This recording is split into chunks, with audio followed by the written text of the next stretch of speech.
దేవుని పరిశుద్ధ నామానికి మహిమ కలుగును గాక. హల్లెలూయా. ఈ సమయంలో దేవుని వాక్యం నుండి కొన్ని లేఖన భాగాలు మనం ధ్యానం చేసుకుందాం. యెషయా గ్రంథము 53వ అధ్యాయము 3వ వచనం అందరం కలిసి చదువుకుందాం. యెషయా గ్రంథము 53వ అధ్యాయము 3వ వచనం. అతడు తృణీకరింపబడిన వాడును, ఆయను మనుష్యుల వలన విసర్జింపబడిన వాడును, వ్యసనాక్రాంతుడుగాను వ్యాధిని అనుభవించువాడుగాను మనుష్యులు చూడనొల్లని వాడుగాను ఉండెను. అతడు తృణీకరింపబడిన వాడు కనుక మనము అతనిని ఎన్నిక చేయకపోతిమి. చిన్న ప్రార్థన చేసుకుందాం. పరిశుద్ధుడా, మహోన్నతుడా, ఘనమైన మా రాజా, నీకు స్తోత్రాలు, వందనాలు చెల్లించుకుంటున్నాము. ఈ లోకంలో ప్రాణం పెట్టినంతగా మమ్మల్ని ప్రేమించిన వారు ఎవ్వరూ లేరయ్యా. ఈ ఒక్కడవే ప్రవ్వా, నిజమైన ప్రేమను మా పట్ల రుజువు చేసుకున్నారు. మీకు వందనాలు. మీ సిలువను మేము ధ్యానం చేస్తూ ఉండగా, మీరు మా కొరకై పొందిన శ్రమలను మేము ధ్యానం చేస్తూ ఉండగా, లోతైన నీ ప్రేమను మేము అర్థం చేసుకోవడానికి, నీకు ఇంకా మేము దగ్గరగా రావడానికి సహాయం చేయండి. నన్ను సంపూర్ణంగా మీ సిలువ చాటును మరుగుపరిచి కేవలము మీ నోటుబూరగా వాడుకొనమని యేసు నామమున ప్రార్థిస్తున్నాం తండ్రి, ఆమెన్. ఈరోజు నా షార్ట్ మెసేజ్ యొక్క టైటిల్ ఏంటంటే రిజెక్షన్, తృణీకరించబడడం. ఇక్కడున్న వారిలో ఎవరైనా ఎప్పుడైనా రిజెక్ట్ చేయబడ్డారా? Have you ever faced rejection in any way from anyone? ఎవరి ద్వారా అయినా ఎప్పుడైనా, మొహమాట పడక్కర్లేదు, ఎప్పుడైనా ఎవరైనా మిమ్మల్ని రిజెక్ట్ చేశారండి? If you go through rejection you know the pain is deep. నిజంగా రిజెక్షన్ గుండా వెళ్ళిన వాళ్ళకి తెలుసు, రిజెక్ట్ చేయబడినప్పుడు అది బంధువుల ద్వారా కానీ, స్వంత కుటుంబీకుల ద్వారా కానీ, స్నేహితుల ద్వారా కానీ, ఒక ఇంటర్వ్యూకి వెళ్ళినప్పుడు కానీ, ఒక పెళ్లి చూపుల్లో కూర్చున్న తర్వాత రిజెక్షన్ ఫేస్ చేసిన, ఏ సందర్భంలో ఏ లెవెల్లో మనం రిజెక్షన్ ఫేస్ చేసినప్పటికీ ఆ పెయిన్, రిజెక్షన్ ద్వారా, తృణీకరించబడుట ద్వారా వచ్చే బాధ చాలా ఎక్కువగా ఉంటుంది. అయితే యెషయా గ్రంథం 53వ అధ్యాయంలో యేసుక్రీస్తు ప్రభు నిజానికి అప్పటికి లోకంలోకి రాలేదు, ఆయన ఇంకా పుట్టలేదు, ఆయన ఇంకా జీవించలేదు, ఆయన ఇంకా శిలువ మరణాన్ని పొందలేదు. కానీ ప్రవచనాత్మకంగా వ్రాయబడిన గ్రంథము యెషయా గ్రంథం. యెషయా గ్రంథాన్ని మినీ బైబిల్ అని కూడా చెప్తూ ఉంటారు. ఎందుకంటే బైబిల్లో 66 బుక్స్ ఉంటే యెషయా గ్రంథంలో 66 అధ్యాయాలు ఉన్నాయి. యెషయా గ్రంథము యెషయా అనే ప్రవక్త ద్వారా ప్రవచించబడిన ప్రవచన గ్రంథం.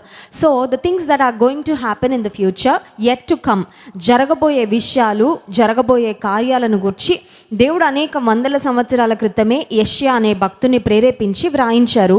Isaiah 53 is one chapter which speaks about the cross of Jesus. యేసుక్రీస్తు ప్రభు యొక్క సిలువ, యేసుక్రీస్తు ప్రభు వారి యొక్క శ్రమలను గురించి ముందుగానే ప్రవచించబడిన అధ్యాయము చాలా స్పష్టంగా యెషయా గ్రంథము 53వ అధ్యాయం. ఈ యెషయా గ్రంథం 53వ అధ్యాయంలో మనం చదువుకున్న 3వ వచనంలో తృణీకారం అనే మాట 2 సార్లు ఉందండి. మీరు గమనిస్తే 3వ వచనంలో అతడు తృణీకరింపబడిన వాడును, ఆయను మనుషుల వలన విసర్జింపబడిన వాడును, వ్యసనాక్రాంతుడుగాను వ్యాధిని అనుభవించువాడుగాను మనుష్యులు చూడనొల్లని వాడుగాను ఉండెను. అతడు తృణీకరింపబడిన వాడు గనుక మనము అతనిని ఎన్నిక చేయకపోతిమి. రిజెక్షన్, యేసుక్రీస్తు ప్రభు రిజెక్షన్ అనేది ఏంటో ఆయన కూడా అనుభవపూర్వకంగా ఆయన ఆ ఎక్స్పీరియన్స్ గుండా వెళ్ళాడు. If you are going through rejection in your life, నీ జీవితంలో నువ్వు రిజెక్షన్ అనే ఫేజ్ గుండా వెళ్తున్నట్లయితే please know that you are not alone. నువ్వు ఒక్కదానివే ప్రపంచంలో రిజెక్షన్ ఫేస్ చేస్తున్నావని అనుకోవద్దు. యేసుక్రీస్తు ప్రభు తృణీకరించబడ్డాడు. ఇన్ఫ్యాక్ట్ ఆయన వెళ్ళిన మార్గంలో నువ్వు వెళ్తున్నావు అని తృణీకారాన్ని పొందుకున్నప్పుడు జ్ఞాపకం ఉంచుకోవాలి. యేసుక్రీస్తు తృణీకరింపబడ్డాడు, కానీ తృణీకరింపబడిన యేసయ్య ఏ స్థానాన్ని పొందుకున్నాడని ఆలోచిస్తే యూజువల్గా ఒక ఇంటర్వ్యూకి వెళ్ళినప్పుడు ఎవరు తృణీకరింపబడతారు? Who is denied a job, who is rejected. Rejection పొందిన వాళ్ళు వేస్ట్, లేకపోతే అన్ఫిట్, వీళ్ళ ఉద్యోగానికి సరిపోరు, వీళ్ళకి తగినంత నాలెడ్జ్ లేదు, వీళ్ళకి తగినన్ని స్కిల్స్ లేవు, లేకపోతే ఈ రోల్కి వీళ్ళు సరిగ్గా ఫిట్ అవ్వరు, they are not the right persons to work in a particular company అని వాళ్ళని రిజెక్ట్ చేస్తూ ఉంటారు. ఇప్పుడు రిజెక్ట్ చేయబడిన తర్వాత యూజువల్గా ఆ రిజెక్ట్ చేయబడిన వ్యక్తి అంత సామర్థ్యము, అంత జ్ఞానము, లేకపోతే అన్ని స్కిల్స్ లేవు అన్నట్లుగా భావిస్తూ ఉంటారు ప్రపంచంలో. కానీ రిజెక్ట్ చేయబడిన యేసుక్రీస్తు ప్రభువుకు ఆయన పొందుకున్న స్థానం ఏంటి అని మనం ఆలోచిస్తే 118వ కీర్తన 22వ వచనంలో ఒక మాట వ్రాయబడింది చూడండి. 118వ కీర్తన 22వ వచనం. ఇల్లు కట్టువారు నిషేధించిన రాయి మూలకు తలరాయి ఆయను. The stone that the builders have rejected have become a chief corner stone or a cap stone అనే మాట. యేసుక్రీస్తు ప్రభు రిజెక్షన్ ఫేస్ చేశారంట, ఆయన తృణీకరించబడ్డారంట. కానీ తృణీకరించబడిన యేసయ్యే తిరిగి మూలకు తలరాయిగా నిలిచారంట. అర్థం ఏంటంటే మూలకు తలరాయి అంటే ఒక కన్స్ట్రక్షన్లో మూలరాయి అంటే అదొక ఫౌండేషన్ స్టోన్ లాంటిదన్నమాట. ఏ స్టోన్ అయితే బిల్డర్స్ అందరూ పక్కన పెట్టేశారో ఆ స్టోనే ఫౌండేషన్ స్టోన్ అయింది. యేసుక్రీస్తు ప్రభువారు తృణీకరించబడ్డారు, కానీ ఈ ప్రపంచం అంతటికి ఆధారంగా ఆయనే నిలిచాడు. హల్లెలూయా.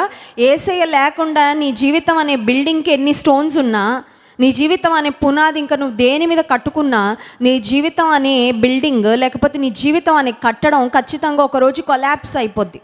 చాలామంది వారి జీవితాలను కొన్ని రకాలైన ఐడియాలజీస్తో లేకపోతే కొన్ని రకాలైన వారికి వచ్చిన స్వంత ఆలోచనలతో దేవుణ్ణి పక్కన పెట్టి కట్టుకుంటూ ఉంటారు వాళ్ళ జీవితాన్ని. And they think my life is secure, నా జీవితం చాలా క్షేమంగా ఉంది, నా జీవితం చాలా బాగుంది అనుకుంటారు. కానీ ఒకానొక సమయానికి వచ్చేసరికి ఫౌండేషన్ పునాది సరిగ్గా లేకపోవడం వలన వారి జీవితంలో కొలాప్స్ అయిపోతారండి. కొలాప్స్ అయిపోయే వరకు తెలీదు వాళ్ళ జీవితంలో పునాది సరిగ్గా లేదని. కానీ యేసుక్రీస్తు ప్రభు అంట మూలకు తలరాయి. ఆయన మనుషుల చేత తృణీకరించబడ్డాడు, విసర్జించబడ్డాడు, కానీ ఆయనే నా జీవితాలకు మాత్రమే కాదు ఈ ప్రపంచానికి ఒక పునాదిగా ఆయన ఉన్నాడు. హల్లెలూయా. ఆయనను రిజెక్ట్ చేసిన ఏ వ్యక్తి అయినా సరే నరకానికి వెళ్ళాల్సిందే.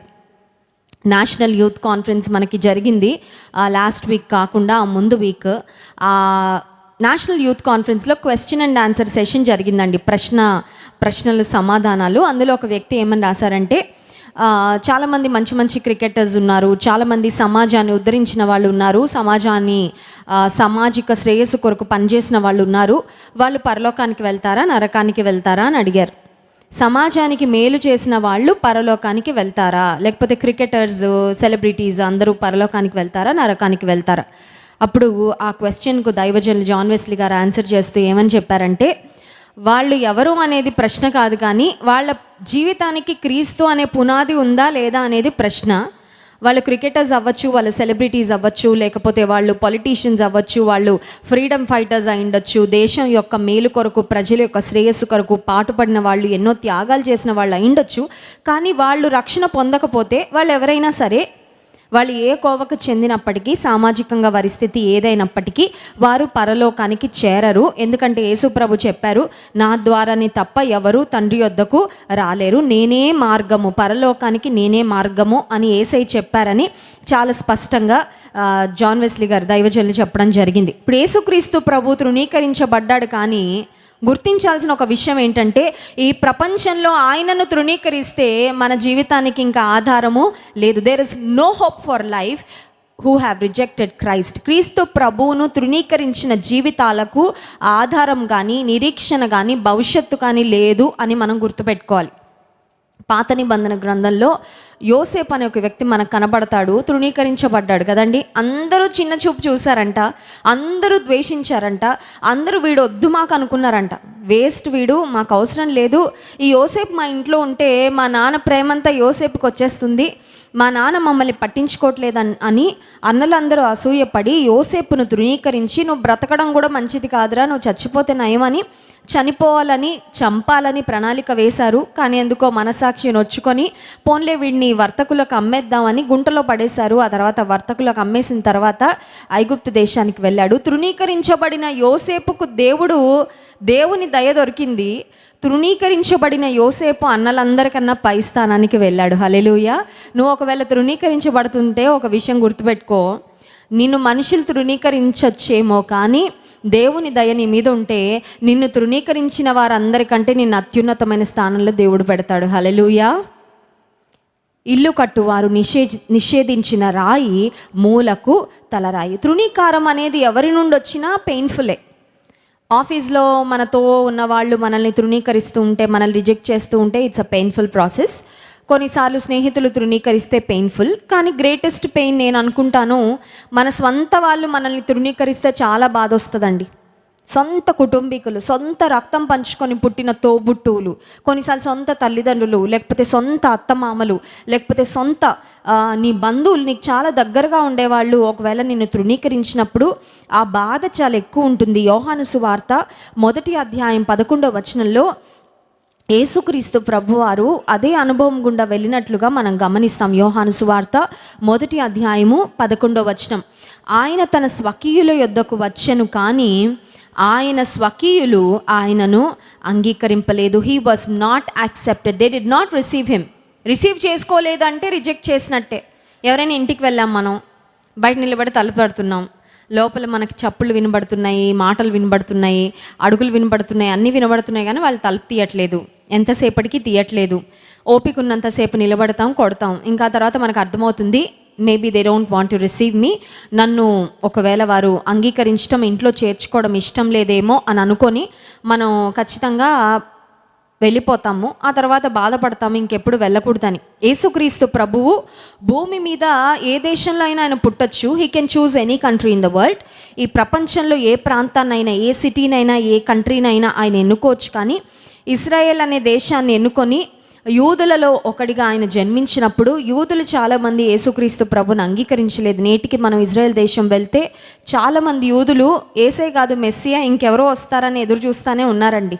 అంటే సింపుల్గా చెప్పాలంటే స్వంత వారు ఆయనను అంగీకరించలేదు. Jesus faced rejection from his own family. యేసుక్రీస్తు ప్రభు తన స్వంత కుటుంబీకుల ద్వారా ఆయన రిజెక్షన్ను ఫేస్ చేశారు. అయితే ఈ రిజెక్షన్ అనే ఫేజ్ గుండా, ఈ రిజెక్షన్ అనే ఎక్స్పీరియన్స్ గుండా నీవు వెళ్తున్నప్పుడు ఒక విషయం గుర్తుపెట్టుకోవాలి. అదేంటంటే anything that happens to you in your life, నీ జీవితంలో నీవు వెళ్ళే అనుభవం అది ఏదైనప్పటికీ, నువ్వు దేవుని బిడ్డగా బ్రతుకుతున్నప్పుడు, దేవునికి నమ్మకస్తుడుగా జీవిస్తున్నప్పుడు, రక్షణ పొందిన తర్వాత యేసేకు దగ్గరగా నువ్వు బ్రతుకుతున్నప్పుడు, నీ జీవితంలో ఏ అనుభవం గుండా నువ్వు వెళ్తావో అది దేవుడు తనకే జరిగినట్లుగా ఆయన పర్సనల్గా తీసుకుంటాడండి. ఇది నిజంగా చాలా చాలా ప్రోత్సాహకరమైన విషయం. This is such an encouragement.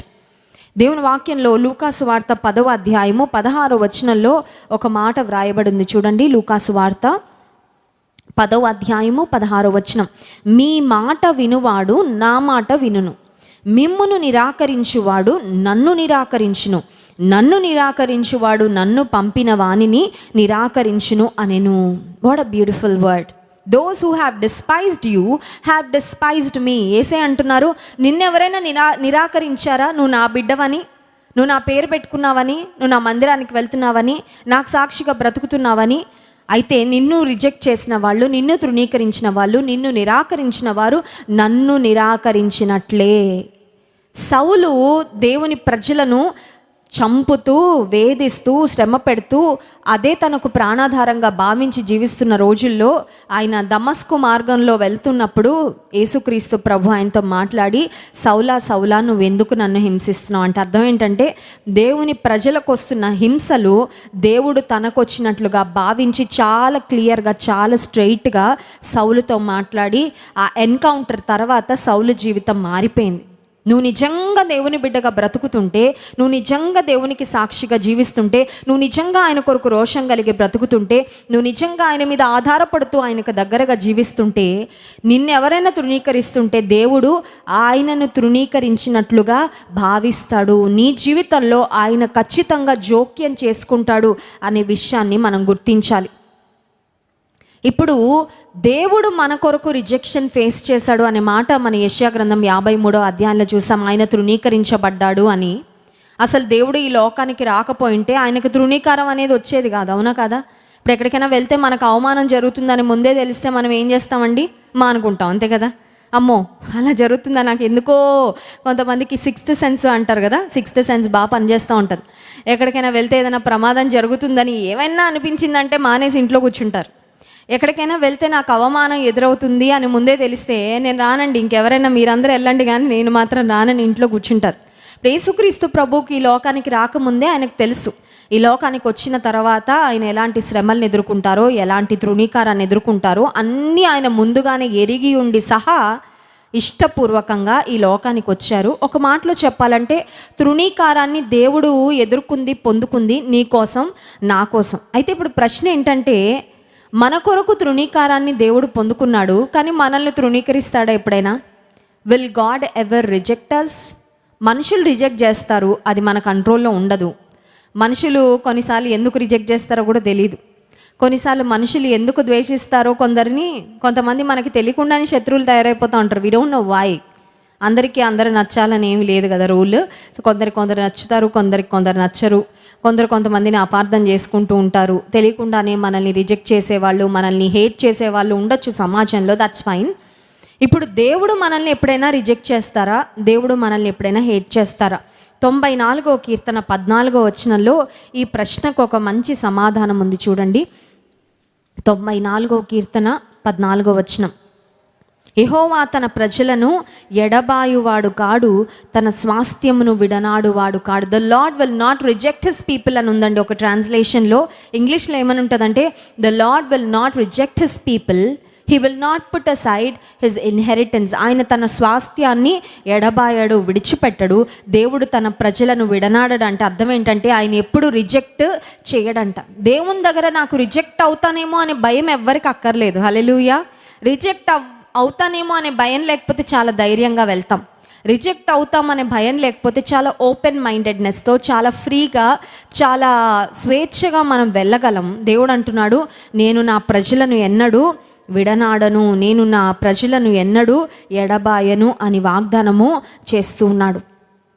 అయితే కొన్నిసార్లు సమాజంలో బ్రతుకుతున్నప్పుడు, మనం రిజెక్ట్ చేయబడుతున్నప్పుడు, నేను రిజెక్ట్ చేయబడ్డాను అని ఒక్కటే మన మైండ్లో ఉండిపోద్దాం, అవునా కదా? ఎవరి ద్వారా అన్న రిజెక్ట్ చేయబడిన తర్వాత రిజెక్ట్ చేయబడ్డాను అనే ఒక ఆలోచన మన మనసులో అలా నిలిచిపోద్దండి. It keeps coming back to our mind. ఏం పని చేస్తున్నా సడన్గా గుర్తొస్తుంది, అయ్యో నేను రిజెక్ట్ చేయబడ్డాను కదా, ఆ జాబ్ ఇంటర్వ్యూకి వెళ్తే నన్ను రిజెక్ట్ చేశారు కదా, పలానా సంబంధం వాళ్ళు ఫోటోలో చూసి బాగానే ఉన్నాను అన్నారు, మళ్ళీ వెళ్ళి ఎదురుగా కూర్చున్న తర్వాత మాకు అమ్మాయి నచ్చలేదన్నారే, ఓ నేను రిజెక్ట్ చేయబడ్డాను కదా. లేకపోతే పలానా వాళ్ళు ఎందుకో వాళ్ళ ఇంటికి వెళ్తే నన్ను సరిగ్గా రిసీవ్ చేసుకోలేదు, I was rejected by a particular family, I was rejected for a particular job, I was not accepted అనే ఆలోచన కొన్నిసార్లు మళ్ళీ మనకు వస్తూ ఉంటుంది. ఇన్ఫ్యాక్ట్ అపవాది నీ మనసు మీద దాడి చేయడంలో వాడు వాడుకునే ఒక స్ట్రాటజీ, వాడు వాడుకునే ఒక యత్నం లేక పన్నాగం ఏంటంటే, నువ్వు రిజెక్ట్ చేయబడ్డావు అనే ఆలోచన నీ మనసులో పెట్టేసి నువ్వు ముందుకు వెళ్ళకుండా నిన్ను ఆపేయాలని చూస్తూ ఉంటాడు అపవాది. రిజెక్ట్ చేయబడ్డాము అనే ఆలోచన వచ్చినప్పుడు, తృణీకరించబడ్డాను, లేకపోతే ఇతరుల ద్వారా నేను ప్రక్కన పెట్టబడ్డాను అనే ఆలోచన, అనే బాధ వచ్చినప్పుడు దేవుని బిడలంగా మనం ఒకటి జ్ఞాపకం ఉంచుకోవాలి. అదేంటంటే, భూమి జగత్తు పునాదులు వేయబడక మునుపే దేవుడు క్రీస్తులో మనలను ప్రేమ చేత ఏర్పరచుకున్నాడంట. హల్లెలూయా. తృణీకరించబడడం, రిజెక్షన్ అనే మాటకు ఆపోజిట్ ఏంటంటే సెలెక్షన్, ఎలక్షన్, అంతే కదండి. ఒక జాబ్లో సెలెక్ట్ అవ్వడం, అది చాలా హ్యాపీ ఎక్స్పీరియన్స్. అందరూ మనల్ని చూస్ చేసుకోవడం, మనం కావాలని కోరుకోవడం ఒకవైపు అయితే, వద్దు అని రిజెక్ట్ చేయడం ఇంకొక వైపు. లోకం చేత తృణీకరించబడినప్పుడు, నీ జాబ్లో తృణీకరించబడినప్పుడు, వ్యక్తులు నిన్ను తృణీకరించినప్పుడు, మేబీ నీ జీవితంలో నీవు కలిగి ఉన్న కొన్ని పరిస్థితుల ద్వారా ఆ రిజెక్షన్ అనే ఫేజ్ గుండా నీవు వెళ్తూ ఉంటే, ఆ రిజెక్షన్, ఆ తృణీకార భారం నీ మనసులో ఉన్నట్లయితే, ఈ తృణీకార భారాన్ని ఎలా అధిగమించవచ్చు అని మనం ఆలోచన చేస్తే, మనం జ్ఞాపకం ఉంచుకోవాల్సింది, దేవుడు నన్ను ఎప్పుడు అంగీకరిస్తాడు, ఆయన ఎప్పుడు నన్ను విడనాడడు, ఆయన ఎప్పుడు నన్ను విసర్జించడు. అంత మాత్రమే కాదు, కానీ దేవుడు జగత్తు పునాది వేయబడక మునుపే ప్రేమ చేత నిన్ను నన్ను ఏర్పరచుకున్నాడు. హల్లెలూయా. మీరు ఎవరైనా అనుకుంటున్నారు ఇక్కడికి ఊరికే ర్యాండమ్గా వచ్చి కూర్చున్నారని? యేసయ్య సన్నిధికి రావాలంటే ఆయన ఎన్నికలో ఉన్నారు కాబట్టి మీరు వచ్చారండి, ఆయన ఏర్పాటులో ఉన్నారు కాబట్టి మీరు వచ్చారు. ఈ భాగ్యము, ఈ గొప్ప అవకాశము చాలామందికి లేదు, ఈ విలువ కూడా చాలామందికి తెలియదు. There are so many people who are struggling in the world without God. దేవుడు లేకుండా జీవితంలో ఎన్నో పోరాటాలు, ఆటుపోట్లను ఒంటరిగా ఎదుర్కొంటూ ఎన్నో శోధనలో సతమతమవుతున్న వాళ్ళు చాలామంది ప్రపంచంలో ఉన్నారు. కానీ నువ్వు దేవుని మందిరానికి వచ్చావంటే, దేవుని సన్నిధిలోకి వచ్చావంటే, నువ్వు దేవుని ఏర్పాటులో ఉన్నావు. హల్లెలూయా. అంటే అర్థం ఏంటంటే, దేవుడు మనల్ని ముందుగానే ఎన్నుకున్నాడు, ఆయన ముందుగానే మన కొరకు ఆలోచన చేశాడు. ఆయన నీ కొరకు, నా కొరకు ఆయన రిజెక్షన్ను ఫేస్ చేసి, ఇంకా రిజెక్షన్ అనే బాధ మనకు లేకుండా మనల్ని ఆయన యాక్సెప్ట్ చేశాడు.